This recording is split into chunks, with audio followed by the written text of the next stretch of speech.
Assalamu alaikum wa rahmatullahi wa barakatuh to some of you, and peace out to the rest of you. Black heart, black mind, black ink. Again, hit the share button because the message is more important than the messenger. Mr. Cannon got it. He called it when he said that we've been indoctrinated two different ways, white folk and black folk. We're not taught the same things coming through the respective systems. So then why is there still racism, and why is there still something to oppose?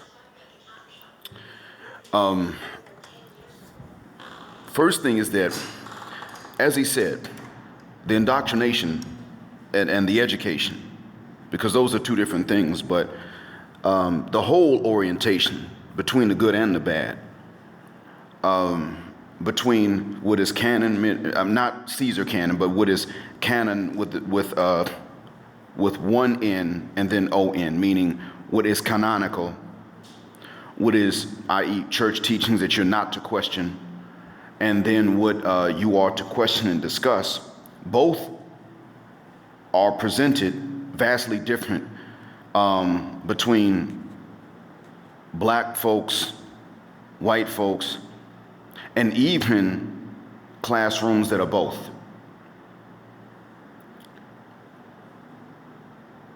They're being presented vastly differently. That is true.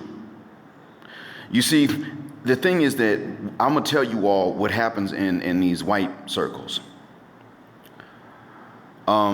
In white schools, they're told America's got the strongest military and it's the best country in the world, it's the strongest country, and this is why. And they're told that America's this way because of the smart and intelligent decisions made by a bunch of slave-holding white men a long time ago. And these decisions were intelligent in terms of organization, but they leave out a lot. And then we in black schools are taught, ironically, differently than what Mr. Cannon experienced in New Orleans.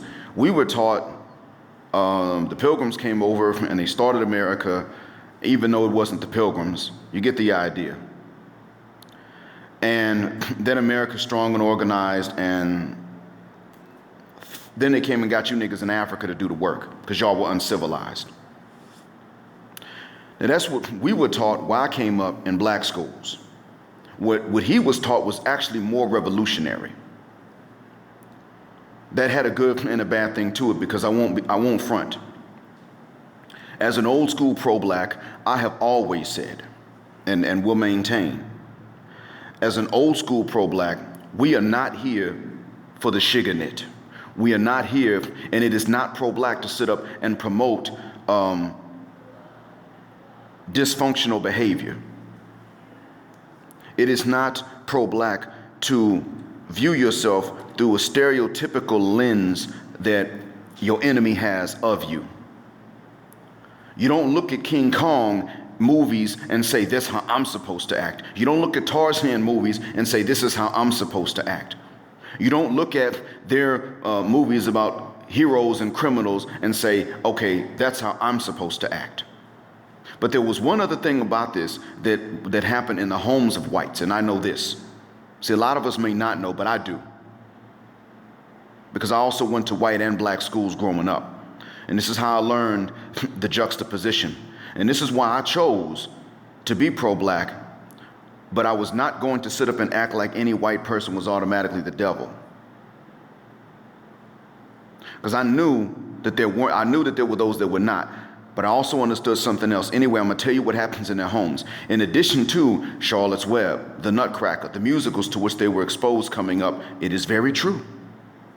They were exposed, and they were told things like, well, this was the first literary work post-independence. This is the first literary work written in the British colonies that later became the U.S., and this is the first one written after independence. I don't know which ones they are. I'm saying that they were told this in classes. We were not. So their forebears were humanized, and our forebears were dehumanized. To them and to us. But when they go home, they're not watching just these things and like what they're watching in class. When they go home, they're watching Iron Eagle, Iron Eagle 2, Top Gun. Movies that would make their inner redneck jump up and say, America. That's what they were watching. This is what they were exposed to. And see, the thing is, I knew coming up that there were whites of all types. I understood that. There were those that really, while they're going to remain white and they're going to marry white, they're not doing it because they hate others. They're just with their own people, and they do view other people as equal as well. There are whites like that. They do exist. My militant father told me that much. Now, he's a militant. He was more militant than he is now. But even he said that much. He said they do exist. But he pulled my coattail to something too. And he said to me, they have to be strange and quirky because even though their conclusion is right, they have to go against a massive indoctrination to arrive at the correct conclusion. This makes them independent thinkers, but it makes them strange among human beings in general because of that.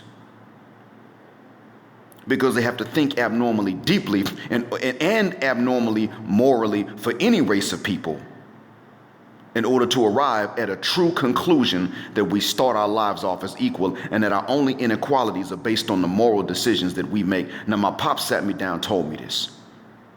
My mother grew up with white and black folks, mostly whites. My dad grew up with only black folks. My father never had a white teacher till he was in college. My mother never had a black teacher until she was in college. That's real. But it was my father that said this to me.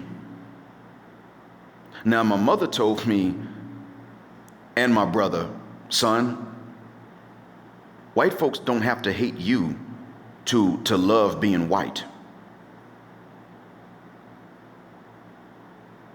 And so it is very true. What Mr. Cannon witnessed was very true. You're going to find them with various attitudes, and that's why you don't hear me saying that they're devils and they got no souls. You're not going to hear me saying that. I'm not even that kind of Muslim anyway. I'm the kind of Muslim that Malcolm was when he passed away, rahimahullah. I'm the kind of Muslim that believes actually that they start off just like we do. They are born the same kind of babies we are.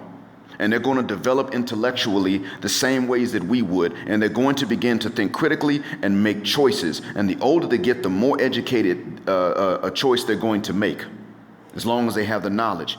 And the reason why we can sit up in judgment of them is the reason we can sit in judgment of ourselves, because they have the same moral and immoral capacities as the rest of us. In order to say, well, they built an oppressive society that's up, they have to have the capacity to do better. And we know instinctively, even when we say, oh, they devils, they can't do any different. They can't be no better than what they are. Just like a dog can't not bark and a cat can't not meow. That's what some of us will say, but we know instinctively that's not the case, because we sit in moral judgment of them, knowing damn well on a subconscious level that our judgment is based on their ability to do better and not doing it. But it is very true. You're going to find individuals, and you will even catch me giving them credit where it's due, if I can do so without ruining their privacy. Young Men's Daily Red Pill put me on to something. I don't see that man as hateful. Now, he probably would not want to have black grandchildren, but I don't think he wants to have kids anyway. Better Bachelor doesn't seem to have a hateful bone in his body. I don't think that MGTOW Sydney or Sydney MGTOW has that. But don't sleep either. Understand that you're going to come across those who will do for you what they did for Mr. Cannon. He's not lying about that. He's telling the truth. You will come across them. But also understand this too. Good whites are not comfortable, and comfortable whites are not good, because they still come from a society that is against not only you, it is against white folks like them that are sympathetic to you as a human being. It is against other groups of people that aren't white, and it is even against poor whites if they decide that they're going to buck the class system. System's not really for either one. Now, there is one particular group of so-called whites that is behind this, but I'm not even allowed to say who they are. And that's how you know who really controls things. You can't say nothing against them without a backlash. And the only reason I'm not saying it is because if I did call this name, if I did call who they are, then this message would not reach you, but many of you already know. So it is very true. I want y'all to realize the conflict is, in fact, at the core, a moral one. It is not really a racial one at the core of it. But there has been a race that has managed to make race so important, even though it's not even a hard biological definition. It's just a spectrum of varieties of people adapted to different physical climates. But they've managed to take that and turn it into about 4 or 5 hardly defined races and make these racial designations so important. They've managed to do this. And it wasn't that many of them that wanted to do it. To be honest with you, most whites really weren't racist in the 1600s. Bacon's rebellion changed that. Whites were aware that they were white. They were aware that Africans were black. And there are many that don't even want to use those terms. Back then, they probably would not have wanted to use those terms. But they were aware that there were color and phenotypical differences between Europeans and Africans. Mediterraneans they saw as an intermediate type. The Europeans called them black. The Africans called Mediterraneans white. There was that, but these were physical descriptions. And to be honest with you, color prejudice had not really seeped into Europe in the 1600s, or at least the beginning of the 1600s. When those Africans in 1619 landed in the colonies that later became the U.S., and they were the first Africans taken into the colonies in slavery that became the U.S. later on, they were Spanish-speaking Africans. But the other thing, too, is that they were indentured servants, along with white indentured servants. They became free. The thing is that at that time, class was the major division. And Francis Bacon's rebellion changed that. You see, the upper class was largely Europeans. And they looked at each other and they said, well, the masses are European and African and Native American, but we're all European. So let's use this to split them up so that we don't have to face another class rebellion like this again. And it worked. Because back then, the wealthy, like they do today, controlled, they had control over the media. It was their media. It was not nearly as advanced as what it is now, but it was their media. And they utilized it. So when Tim Wise tries to act like there's not really such a thing as race or such a thing as color, no, that does exist. I mean, the variety exists even within any given race. That does happen because, again, race is a spectrum. Genetically speaking, it's a spectrum. Politically, it is about 5 or 6 or maybe somewhere between 4 to 8 definitions. That's a political thing. But I'm not going to lie to you and tell you that it's supposed to be as important as it is. It's important because somebody forced it to be more important to us than than really what any human being should have had to reckon with. In other words, yeah, we have to recognize it. Genetically, we only have to recognize variety. But politically, we have to recognize race because that's part of the oppression. But make no bones about it. I'm not going to sit up here and tell you for 1 second to ignore it. And on the flip side, I'm also not going to sit up here and tell you for 1 second to obsess over it genetically. And I'm not going to tell you for 1 second that you're not going to find a variety even of attitudes among those that are white. And I'm not going to tell you for 1 second that you're going to find everybody black to be your kinfolk. You're going to come across Europeans or people of European descent that are going to do good for you. Just don't let that, if they really are doing good for you and they mean you well, then they're not going to try to use that to change your perspective on what you can actually witness with your own 2 eyes and your own 2 ears. If they're going to try to change your views about the system and the way it's set up, so I'm like, baby, then that's when you know that they don't really mean you any harm. They're trying to buy you out. And see, that's the thing, that we're allowed to say, listen, And what I'm about to say, this advice I'm about to give you was not really for Mr. Cannon, because I think he has this. This is for those of you that listen to either one of us. When they're really altruistically well-meaning and they do something nice for you, they don't expect you to take that as on the condition that you're not allowed to be as objective and observant of the overall system as you have been previously. Yeah, it does prove that every Caucasian can't have the same evil nature. Yeah, it does prove that when they do something nice for you, and they don't use that against you, of course. But by the same token, when one of them wants you to look at the system differently, that's when you know they don't mean you any harm. And I don't blame you if you say, I don't want to owe anybody else.